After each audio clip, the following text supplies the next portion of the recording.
Do any members wish to change their vote? Key will be closed and the clerk will take the record. Final vote shows 44 yay, 46 nay. Division B fails. The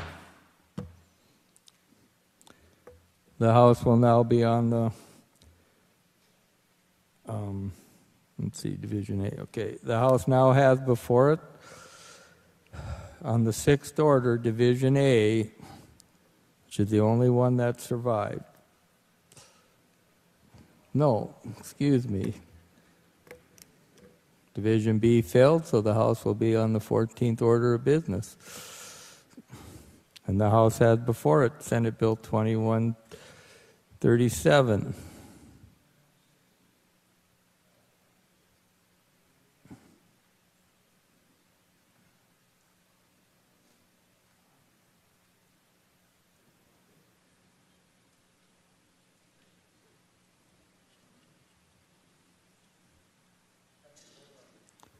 Huh? Both divisions failed. Right? Mr. Speaker. Representative Porter. Thank you, Mr. Speaker. So both amendments failed. So now the bill itself, what's left of the bill, right, would go to the 14th order, right, and we would vote on the entirety of the bill. Exactly. We're on the 14th order for Senate Bill 2137 because both divisions failed, so there's no division to vote on. So there's no amendment left to vote on.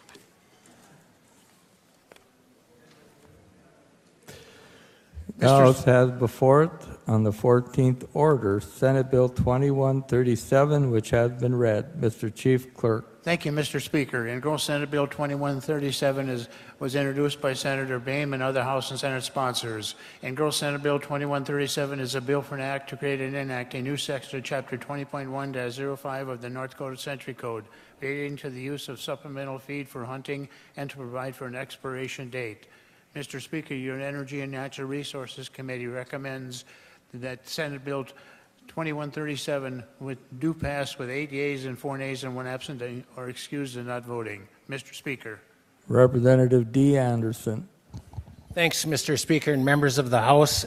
Actually, the bill would come out of the committee with no recommendation because amendments have been removed, so vote as you wish, and thank you. I think we've discussed the bill enough. Is there any discussion? Representative M. Ruby.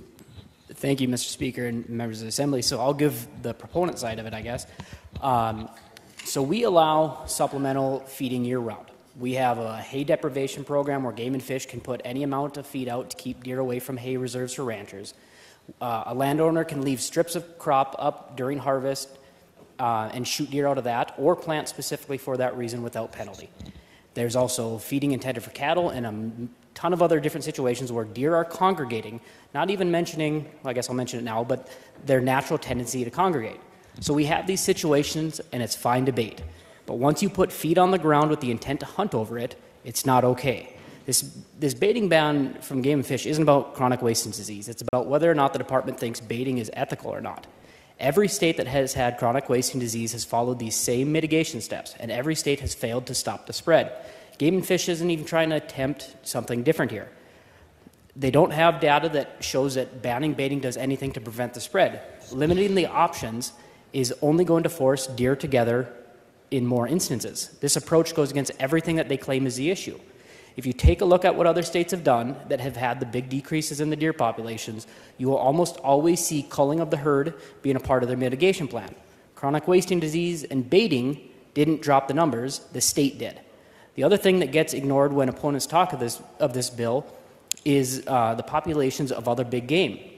Saskatchewan, for example, which is where a lot of our positive deer are coming from, has exploding elk and moose populations, which limits the habitat and causes those different herds to fight for that limited resource, which causes the herds to decrease in number or they migrate, which is why we're getting them here. So much so that a couple sessions ago, we actually had to split one of our elk units in half and put another 100 tags into it on our northern border. And this was because we were getting reports from ranchers up in that area that elk were coming down and unrolling their round bales. I'm not saying that chronic wasting disease isn't something that needs to be monitored, and I'm not saying that we shouldn't be trying to prevent the spread, which is why I supported that study. We're going to get it either way, because they're doing it now. We start every session in Energy and Natural Resources with a report from the different departments that come before us a lot. We had presentation from Game and Fish about this, so that they still have their opportunity to present it to the committee then. I think to legislative management would have been fine, but either way, we're going to get it. I am, however, contesting whether or not there's data that indicates baiting has a negative effect.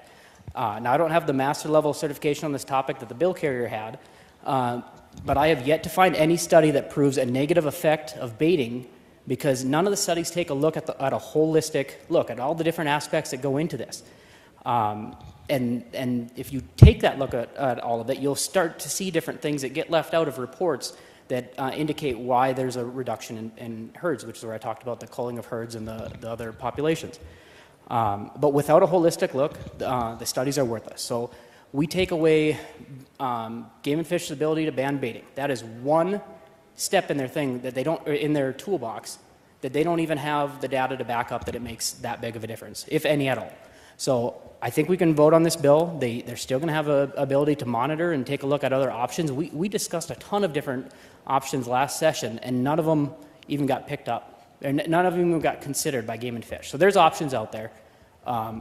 They're still going to be able to try to do what they can to prevent the spread of chronic wasting disease, but saying that hunters can't bait does nothing, and we shouldn't be limiting that. So I hope that we can go vote green on this bill. Thank you, Mr. Speaker. Representative Twite. Thank you, Mr. Chairman. And yes, this should be a green vote in the end. The one comment I wanted to make that was not discussed at all previously, Game and Fish themselves plant food plots on a regular basis in just about every district there is. And yes, it helps sustain the deer herd, but it also helps them to congregate. So it's really no different than any other form of baiting, whether it's agriculture production and grain piles or the hunter baiting out there. So the congregation, again, will take place. Thank you. Vote green. Representative Clement. Mr. Speaker, the version of this bill that comes up on my screen is version 3000, which is the first engrossment with the House amendments that were just defeated. It seems to me that we should be looking at the version 2000, which was the bill as it came from the Senate without the House amendments. That is correct. They're working on it there, it looks like.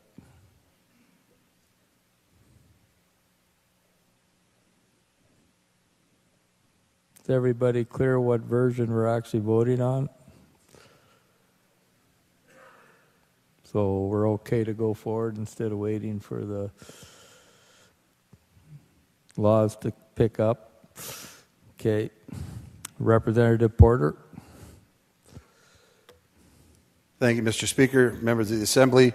So without the amendments on it, I'm just letting everyone on the committee know that your prior support is voided, and I will be a red vote.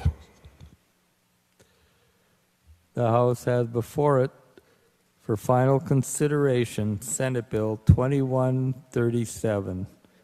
The clerk will open the key and you may record your vote.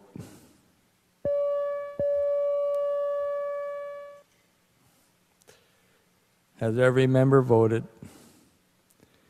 Do any members wish to change their vote? Key will be closed and the clerk will take the record. Final vote shows 56 yea, 34 nay. Senate Bill 2137 is declared passed. On the eighth order, Representative Bosch. Thank you, Mr. Speaker. I move that Senate Bill 2326 and Senate Bill 2289 on the 14th order of today's calendar be laid over one legislative day. Questions on the motion of Representative Bosch to lay over Senate Bill 2289 and Senate Bill 2326 one legislative day. All those in favor say aye. Opposed? Motion carries. Senate Bill 2289 and Senate Bill 2326 will be laid over one legislative day. Continuing on the 14th order of business.